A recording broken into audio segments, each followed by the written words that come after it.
January 1944. A cold morning settles over a quiet stretch of rural America. A long train slows to a stop beside a fenced compound of wooden barracks. The doors open. German prisoners of war step down onto unfamiliar soil. Many are thin, some are wounded, most are silent. They have crossed an ocean they never expected to see. The guards do not shout. Rifles stay lowered. Orders are given calmly in measured English. The prisoners are counted. Then something drifts through the air, warm, unmistakable. The smell of food. Not soup stretched thin by desperation, not a crust saved for later. This is bread, coffee, meat, real portions carried openly without haste. The men exchange looks. This is not what they were told. America, they were warned, was soft, chaotic, brutal in its own careless way. Yet nothing here matches the stories carried from the Eastern Front or whispered in prison cages across Europe. As they are led toward the camp kitchens, another detail unsettles them even more. The gates are guarded, but inside there is order, space, and an unfamiliar sense of calm. What these prisoners are about to experience will challenge everything they believed about their enemy, and quietly reshape how a defeated nation will one day remember this war. By the time these German prisoners stepped onto American soil, the war had already consumed half the world. For Germany, the conflict that began in September 1939 had transformed into something far darker than the swift campaigns first promised by Nazi leadership. Blitzkrieg victories in Poland and France had given way to attrition, exhaustion, and fear. By 1941, the invasion of the Soviet Union opened a front defined not by maneuver, but by annihilation. Hunger became a weapon. Captivity became a death sentence. German soldiers learned quickly what surrender could mean. On the Eastern Front, Soviet prison camps were brutal, understaffed, and lethal. Survival was uncertain. Word spread through units. Capture was worse than death. Nazi propaganda reinforced this fear, portraying all enemies, especially Americans, as cruel, racially hostile, or morally corrupt. When the United States entered the war in December 1941, German intelligence assessed it dismissively. American society, Nazi officials claimed, was undisciplined, too comfortable, too divided to sustain a long war. This belief extended to how American forces would treat prisoners. German soldiers were warned they would face humiliation, starvation, or violence if captured by US troops. But the reality unfolding across the Atlantic was radically different. By 1942, American industry was producing weapons, vehicles, uniforms, and food at a scale unmatched in human history. Shipyards launched vessels faster than Germany could sink them. Railroads ran uninterrupted. Farms expanded output rather than shrinking under bombardment. For the first time, a major industrial power was fighting a total war without its homeland being destroyed.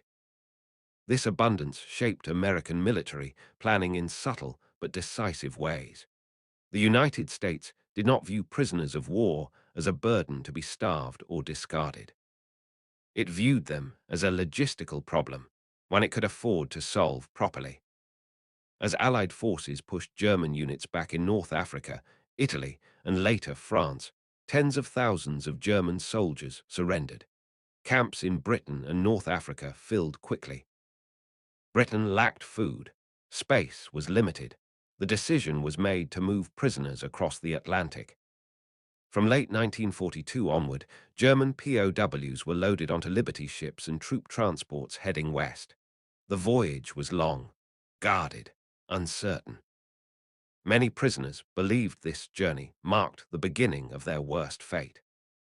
They could not yet see that it was leading them away from the war's cruelty and directly into a system built on confidence rather than fear.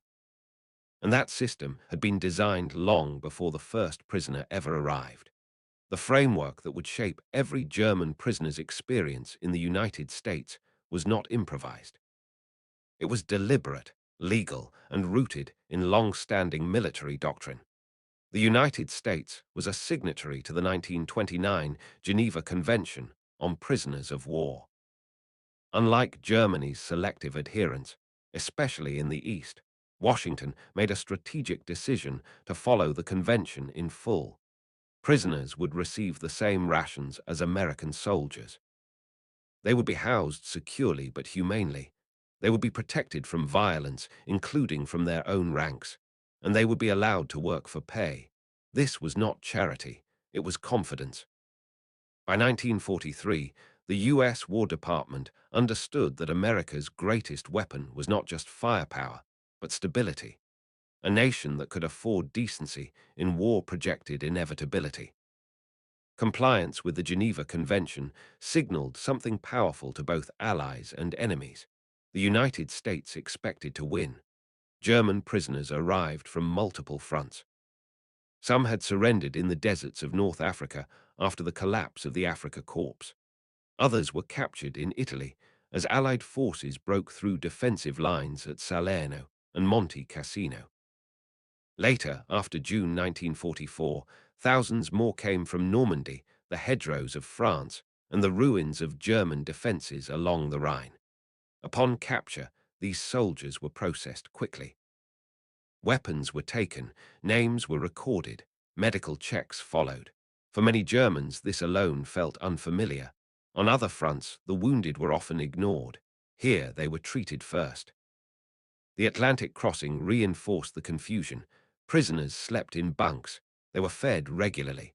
Guards enforced order, not terror. The voyage was monotonous, not brutal. For men who had marched through burned villages and frozen trenches, the absence of cruelty was unsettling.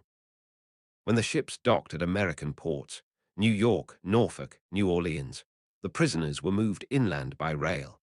Camps were deliberately placed far from coastlines and industrial centers. Texas, Arizona, New Mexico, Oklahoma, Nebraska, Iowa, Florida. Over 500 camps and branch facilities would eventually hold more than 370,000 German prisoners. The camps themselves varied in size but followed a standard layout: wooden barracks, mess halls, medical buildings, fences topped with wire, guard towers placed for visibility, not intimidation. Many camps sat beside farmland or rail lines where prisoners would later work.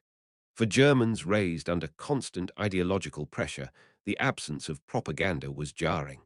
There were no banners, no slogans, no forced chants. Instead, there were newspapers, radios, notices printed in multiple languages explaining rules and rights. This was not a moment of kindness. It was the opening act of something far more destabilizing. Because once the shock of arrival faded, the daily reality of American captivity would begin to erode beliefs the prisoners had carried since childhood. And that erosion would not come from force, but from exposure. For most German prisoners, the first weeks inside American camps were defined by hunger, then disbelief. They arrived expecting rationing.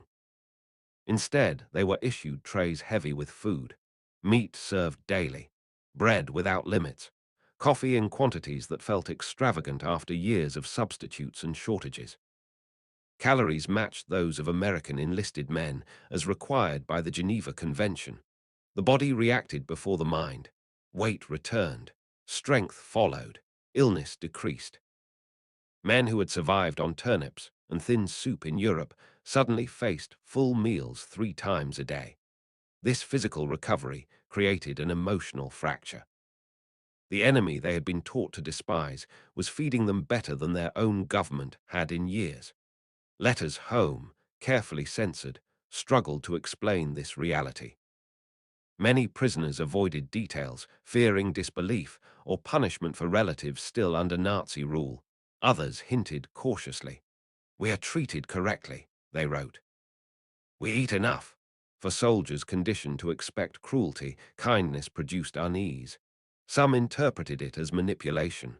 Others waited for it to end. But the days passed and nothing changed. And with each meal, certainty began to weaken. Behind every plate of food stood an industrial system Germany could no longer match. American supply chains stretched from Midwest farms to camp kitchens with little disruption. While Europe's rail networks were bombed into collapse, US rail cars ran on schedule. While German civilians queued for hours, American camps discarded surplus. This abundance was not hidden, it was visible daily. Prisoners saw warehouses stocked with flour and canned goods. They watched trucks arrive without escorts. The message was unspoken but unmistakable. Scarcity was not America's reality. For many Germans, this realization was devastating. Nazi propaganda had promised that American comfort would collapse under pressure. Instead, captivity revealed the opposite. Even in war, America had margin, and margin meant endurance. Among the prisoners were veterans of the Eastern Front, men who had seen what defeat looked like up close. They recognized something others did not yet grasp. Nations that starved their enemies feared weakness. Nations that fed them did not. Within barracks, conversations shifted. Victory no longer felt inevitable. Some began to question not just the war, but the system that had led them there. That questioning would soon collide with another shock, one that had nothing to do with food and everything to do with freedom. The structure governing American POW camps was firm but restrained. Rules were posted clearly. Infractions were punished, but predictably. There were no arbitrary beatings, no collective reprisals. Guards rotated regularly, trained to enforce order rather than provoke fear. For German prisoners accustomed to authority enforced through violence, this consistency was disorienting. The Geneva Convention was not treated as a formality. It was enforced as policy. Prisoners could file complaints through camp representatives. Inspections occurred. Medical care was mandatory. Even religious services were accommodated. This adherence had consequences beyond camp order. It removed uncertainty. Without fear of sudden cruelty, prisoners had time to think. And thinking, in captivity, was dangerous for an ideology built on unquestioned obedience. American officers understood this. Discipline, they believed, was strongest when it did not rely on terror. Freedom revealed itself in unexpected ways.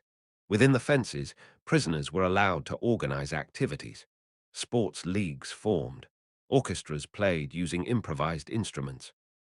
Libraries stocked English and German books. Some camps even permitted newspapers that reported Allied victories without censorship. Music drifted through barracks.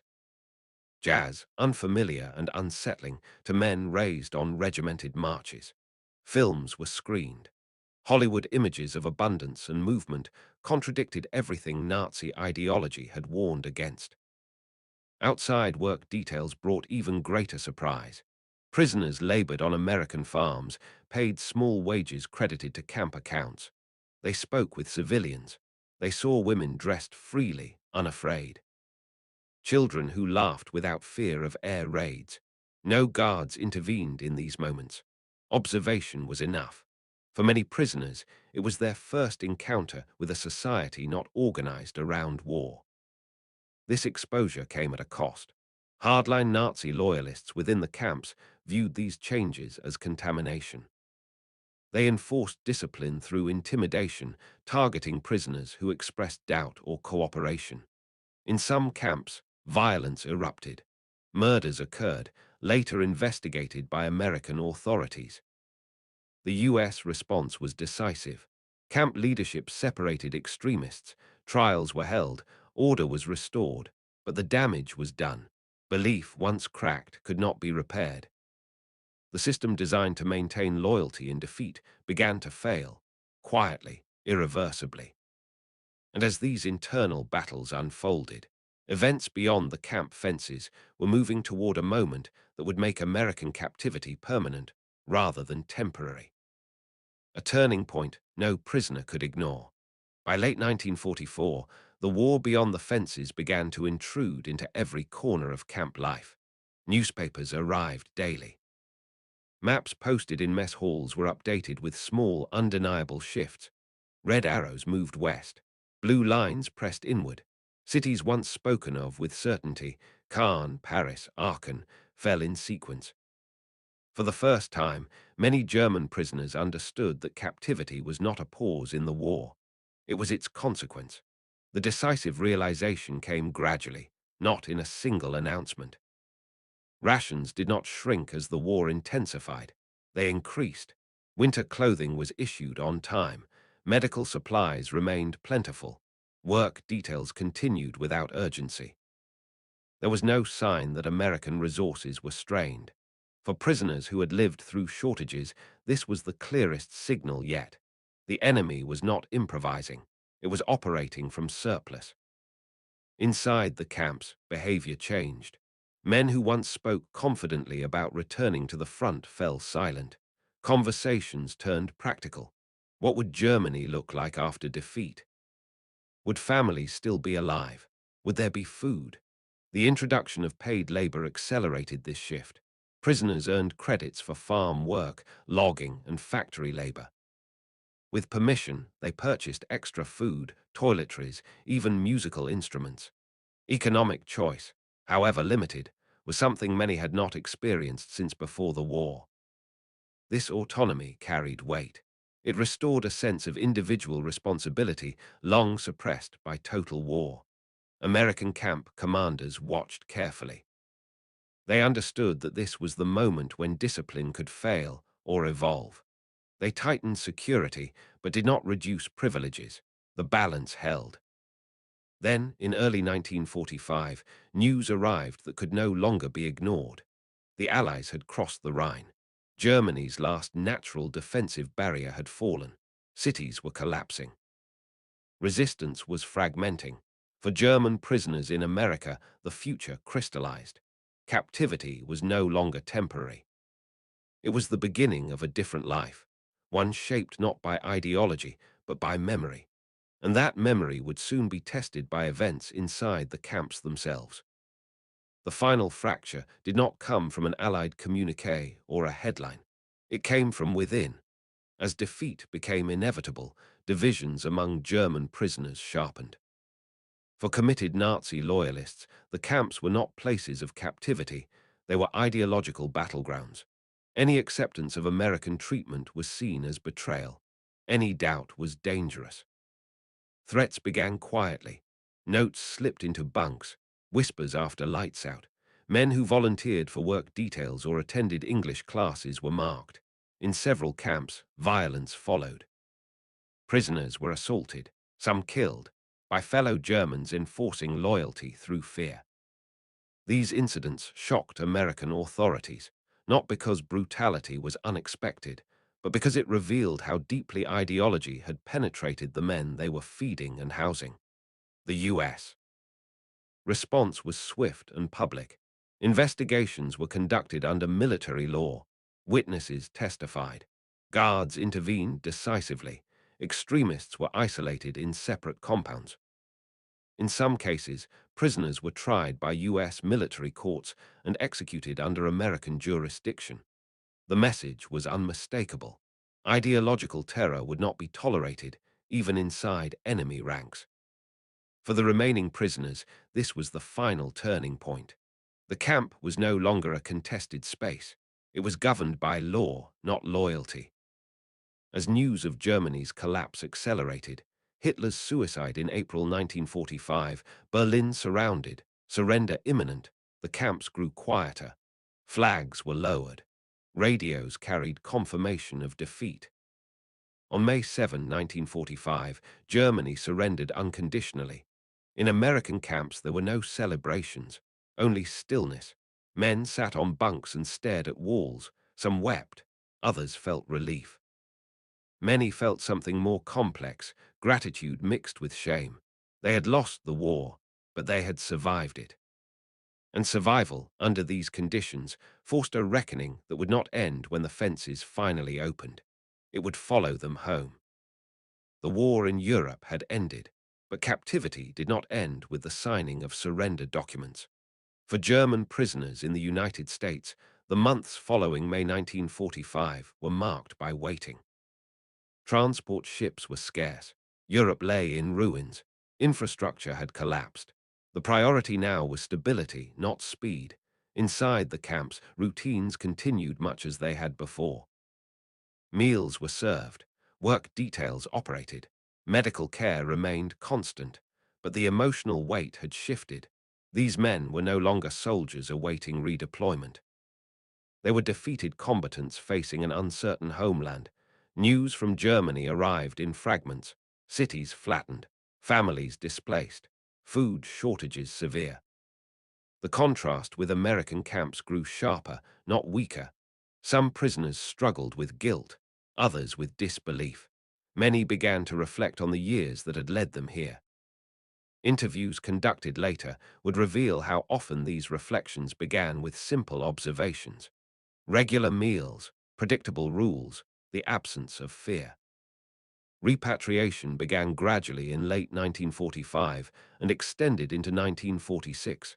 Prisoners were processed carefully. Health checks were conducted. Records were finalized. Men boarded ships not as soldiers, but as former enemies returning to a broken nation. When they arrived in Germany, the shock reversed. There was little food. Housing was scarce. Currency was unstable.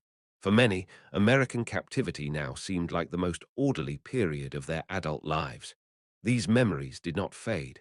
Former prisoners spoke quietly among themselves. Some shared stories with families.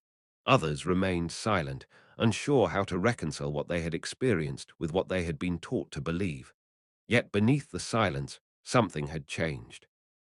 The image of America as a brutal, chaotic enemy could not survive contact with lived reality, and that altered perception would soon influence a nation struggling to rebuild itself from ashes. The influence of American POW camps extended far beyond the fences. When former prisoners returned home, their accounts painted a picture that contradicted years of Nazi propaganda. Letters, memoirs, and oral histories described adequate food, humane treatment, medical care, and above all, respect for basic human dignity. These were not embellishments. They were consistent reports from multiple camps across the United States. For West Germany, still emerging from the ruins of total war, these narratives carried weight. Citizens who had expected cruelty were confronted with evidence that one of their most powerful enemies had treated prisoners with fairness. This perception helped soften attitudes toward the United States during the early occupation years and contributed to the foundation of post-war alliances. The experience also reshaped former prisoners personally. Men who had witnessed the stark difference between American law and Nazi control often carried lasting impressions of freedom, fairness, and possibility. In later interviews, many recalled how the simple act of being treated as a human being rather than a number transformed their understanding of leadership, authority, and morality. Strategically, the camps served a purpose beyond humanitarian considerations. By maintaining orderly, well-supplied, and psychologically stable POW populations, the United States ensured that these men did not become sources of unrest or rebellion. It also demonstrated the industrial and organizational superiority of the U.S. war machine, a power that extended not only to weapons and logistics, but to governance, discipline, and human management. Ultimately, the American POW system left an indelible mark. German soldiers returned home to a nation in shambles, yet many carried memories of abundance and lawfulness that contrasted sharply with destruction and chaos. These experiences influenced post-war rebuilding, diplomacy, and the German understanding of American power, not as a force of fear, but as a force of controlled, inevitable dominance. The final chapters of the war were written far from the front lines, within fences and barracks where survival, structure, and unexpected decency reshaped the perceptions of hundreds of thousands. The story of German prisoners in American camps is not one of battlefield glory. It is quieter, subtler, yet no less powerful. It demonstrates that warfare extends beyond guns, tanks, and bombers. It includes logistics, systems, and the management of human lives. In these camps, the United States revealed a form of power often invisible on maps: the ability to enforce law, provide abundance, and maintain order without cruelty. For men raised under fear and indoctrination, this quiet competence was shocking. It dismantled assumptions. It challenged loyalty. It created memories that would last far beyond the surrender of guns. There is a moral resonance as well. The war was brutal, yet in one isolated part of the conflict, restraint and humanity prevailed. The prisoner's experience shows that even in global catastrophe, the choices of leadership, the structure of systems, and the adherence to principles can shape outcomes as decisively as any battlefield maneuver. Ultimately, these camps left an enduring lesson for history, that the treatment of the defeated is a reflection not only of ethics, but of strength. A society confident in its resources, values, and order can survive war and shape the future without resorting to cruelty. For the men behind the fences, for the nation that hosted them, and for the world that would remember, the American POW system became more than policy. It became proof that power could be exercised with discipline, humanity, and inevitability. The gates would open, the prisoners would leave. But the impression of what they had lived, food, freedom, and unexpected dignity, would follow them home, reshaping history quietly yet profoundly.